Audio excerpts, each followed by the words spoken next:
Bonjour à tous et bienvenue pour cette partie de Seven Wonders à 7 joueurs sans extension. Nous sommes le vendredi 3 avril 2020. Alors tout d'abord, une petite explication sur le choix de chaque phase des merveilles. Ce joueur-là, il a Éphèse, donc il aura plutôt tendance à prendre celle-là. De toute façon, l'autre, je n'en vois pas l'intérêt. Surtout qu'elle demande 2 parchemins au 3e étage et rapporte autant de points et moins de sous que l'autre version. Gizeh, alors on est à 7 joueurs, donc tout dépend si vous êtes joueur ou pas.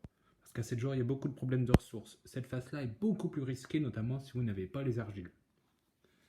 Cette phase-là est moins risquée, fait 5 points de moins. Donc si on est joueur, on va prendre celle-là. Ici, avec Halicarnasse, il y a une différence de 7 points entre les deux faces. Sachant qu'on ne piochera qu'une fois dans la défausse ici, en face A, et 3 fois en face B. Alors certes, on piochera peut-être pas forcément l'équivalent de la différence de points, à savoir 7 points au total. Mais l'avantage de cette phase-là, c'est qu'elle permet de voir venir les choses pour l'âge d'après si on la fait systématiquement à la fin de chaque âge. Donc on va tenter ce côté-là. Olympie. Beaucoup de personnes aiment beaucoup la phase A par rapport à la deuxième étape, qui permet d'avoir un bâtiment gratuit par âge. Et c'est vrai qu'à 7 joueurs, on a des problèmes de ressources. Mais le problème, c'est que c'est la deuxième étape. Donc il faut la faire très vite, sinon il y a peu d'intérêt.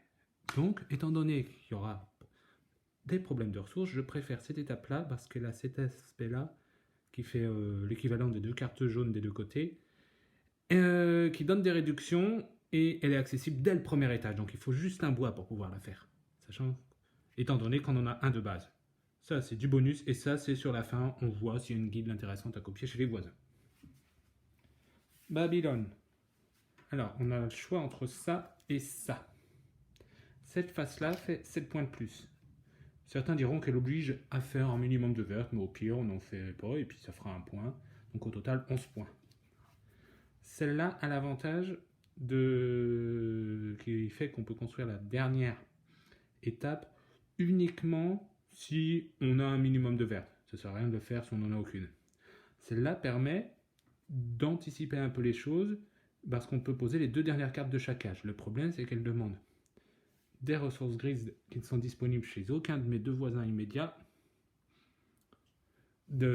Intéressant à faire dès le premier âge là aussi.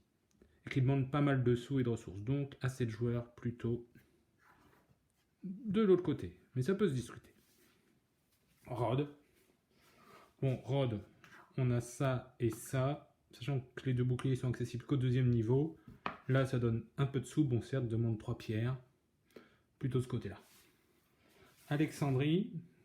Alors, ce côté-là ou ce côté-là pourrait être intéressant si on avait par exemple à la fois Rhodes qui produit du minerai d'un côté et la pyramide de Gizeh qui produit de la pierre, mais qui est là-bas. Parce qu'elle pourrait être faite très rapidement. Donc on va plutôt faire ce côté-là qui certes fait 3 points de moins, mais les ressources gratuites, notamment les marrons, seront accessibles beaucoup plus tôt. A tout de suite pour le premier âge.